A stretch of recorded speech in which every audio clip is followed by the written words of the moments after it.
Welcome to What We Watched, DoingOK's entertainment podcast. What did we watch today? Today, we watched American Horror Story 1984, Episode 5, entitled Red Dawn.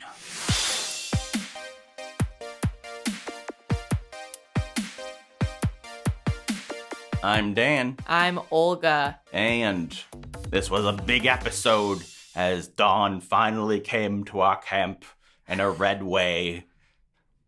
What did you think? There were no communists that I was aware of, except this one right here. Oh, no. The season reveal. It was a pretty good episode. I could see them, trying to make Brooke interesting. They're trying. I don't blame them for trying. I'm interested actually with where they left her this episode. I'd say this episode was definitely like her best, but that still doesn't mean a whole lot to me. I liked her speech to Ray and sort of getting the backs. Like, I think they've done an okay job establishing who she was. I just don't know that I'm not necessarily interested in who she is currently and what she's going through, because it's just like plot. Her actually killing Montana, I did like, and where we left her as she, is being put in the Jingles role is kind of interesting. So we'll see where they take it from there, and also why and how she might find her way back to the camp, right? So this is the thing. We leave this episode off in a way that, like, kind of could be the end of the season if they had wanted it to be that way. Yeah. You're going to leave no matter what, we're going to leave the season with some ghosts left behind, I would assume. And in theory. I guess you don't necessarily end with Margaret getting away with it, but you could. And you could, for sure, yeah. And I think you easily could have ended with the Night Stalker and Jingles going off to LA together. What a romantic pairing. Them and Satan. Big Daddy Satan. So I do enjoy how we're having both the rising from the dead satanic stuff and the ghost stuff. We were wrong last week, I'll admit it. We thought that Jingles was a ghost because of mostly because they had set up the idea of ghosts, and the fact that he was facing off with Xavier 1 second, and then it felt like a second later he had disappeared. Yeah, he moved very quickly for a man who jingles and also has a bunch of bullet holes in it. But I suppose I was thinking too much in the ghostly way and not in the it's Halloween, Friday the 13th, the killer can't really die way. Yeah. We were also wrong about the idea that the entire season would take place in one night. Yeah, although we were never like firm on that. Yeah, we just were kind of hoping that. And I still, honestly, this episode leaves me uneasy about where we're going forward, because I've liked so much of what we had, and so now like completely flipping the status quo and going for something different makes me a little bit worried that it'll go off the rails. But that's just worry. Like, they haven't done anything yet to make me feel that way. Right. I think they did a great job with Xavier in this episode. I loved. Yeah. He had really funny lines with "You're the reason I am only gonna be good on radio," and I only have a career in radio. Yeah. And the fucking killing Jingles with the bow and arrow after being Robin Hood in a dinner theater. Very good stuff. It's fun. Yeah, I really enjoyed that. Yeah. And so we end out this episode with Margaret killed Xavier and Chet, and so they're definitely still there. And then we have the guy from the 70s, and then we have... Why is he the only ghost from the 70s that we've seen so far? It's an interesting question. The other thing is that he had gotten farther away, so like it's almost like before the campground wasn't like powerful. Maybe it's something about like once the massacre happened, the campground became a place there if you die. Yeah. But again, why would he be separate? I don't know. I don't remember the rules of this in show canon. We had someone comment and they said like the rules as far as we have talked about before is obviously they can't leave the camp. Right. They can hurt. They can, as we saw, Montana killed a cop. Yeah, they can kill living people. They can hurt each other, but they're stuck in the camp. Purgatory is fun now. Yeah, unless it's Halloween, I believe was a thing, right? Right. Yeah. It's all coming back to me.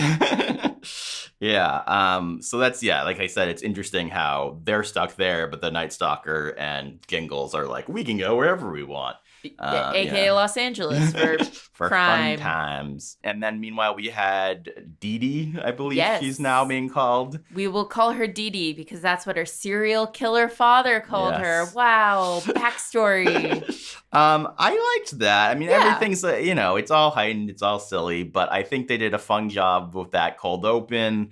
I don't... Fun is a not cool. great word there, but they did a good job with the cold open. They certainly aren't making me sympathetic to her, even remotely, but I did They went kind of too far in one direction Yeah. to make up for that just with my dad killed prostitute women seemingly. Well, I mean, I don't care what her backstory is. What we've seen of her on this show is that she unleashed a murderer to kill a bunch of people. So whoops. Yeah, I mean, in some ways it's funny I say that because I am sympathetic to Jingles because because to me I'm like, well, Jingles was tortured into believing this. Yeah, tortured and hoodwinked, and she is just he was conditioned into it. They were like, this is part of your therapy and your treatment is accepting this. So he became the monster that they made him. Yeah. She just is a bad person who was acting like she wasn't. Yeah. Yeah. And I actually really liked her sequence with Jingles. I thought that was one of the more enjoyable scenes in him leaving her there. So the other question is where is she? Is she just killing? It's interesting that we didn't see her at all when the cops came. Mm-hmm. And, what happened to Trevor? There's a few other, there were a lot of other random people killed too. Are all the extra Jingle people gonna come back from the dead? Maybe. Yeah, but maybe it depends on who kills you, but also the fact that Montana came back, and that's not even, she didn't even, I guess she has unfinished business because she wanted to kill Brooke, but she doesn't deserve to come back. She's gonna sunbathe and kill a random passersby while she waits for Brooke. I just say, to me, if I were running the Ghost World rules, I would say, hey, you had your chance and you fucked it up, and you didn't get killed by a bad person. You got killed because you were trying to kill the other person. Self-defense. You're gonna go fucking to hell. Well, wow. That's what I have to say. Make a pact with Satan like the rest of them, and yeah, exactly. If she went off with the Night Stalker with the Satan, I'd be on board. He ditched her, but what about their romance? Yeah, but instead we get the romance with Jing Jing. Bromance. Yeah. To be clear, I still love Montana, and I'm excited to see ghostly Montana. I enjoyed her just shooting the guy. But my God, Dan. He was great. He was so good.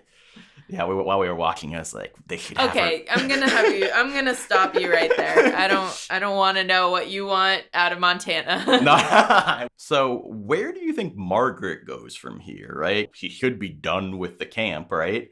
I assume no one's going into the camp after all this. It's interesting to me about how are they gonna get everybody back together? Right. Who's gonna help Brooke escape from prison? It's a good question. Maybe we'll have the Dee Dee do it again because she feels bad. Dee Dee do it. Maybe everybody would be brought back together to have a battle of the murderers. I'd be fine with that question mark. It's pretty much all the characters at this point. So. Yeah, I guess I'm down. That sounds fun. A battle royale of people who wouldn't have been serial killers otherwise versus people who would have been serial killers otherwise. Yeah. I liked how they played with Xavier in this episode too, as far as him going crazy. My beautiful face. I guess I'll kill everyone who crosses me now. It's an understandable set of circumstances. Who wants to go into radio or podcasting? Gross. Disgusting people. The last thing I want to mention is the whole Brooke having sex with Ghost Ray. He popped her cherry. Do we still not believe that? And also, it feels like we have to still not believe that because they're still making it into a thing. And she was very not believable to me when she talked about it. But at the same time, I'm again, if it is a lie, it's why are you dragging out this mystery and this reveal? There has to be something else. I think it's the truth, and it's just not being conveyed well.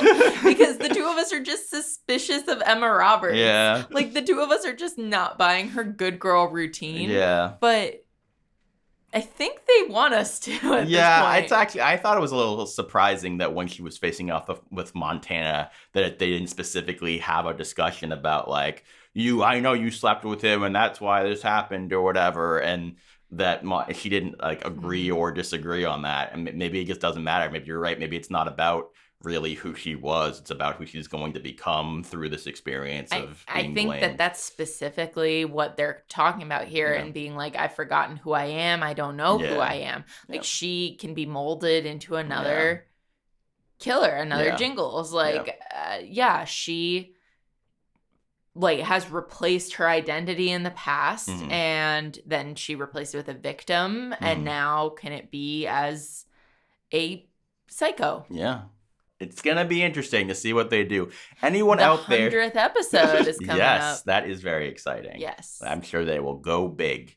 And probably, I'm assuming this is when they'll try to build even more connections with other seasons.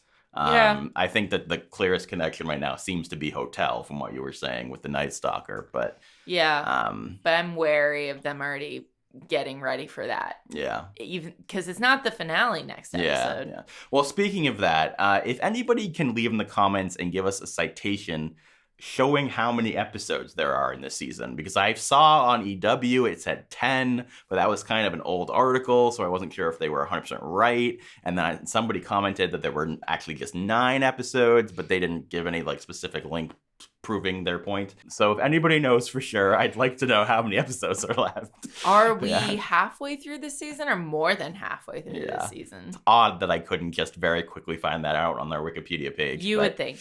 Or it's on part there, of the mystery. No, bonus episode. All right, guys. Thank you so much for watching. And we hope you're doing okay. That's what we say. Yeah. Bye. Bye.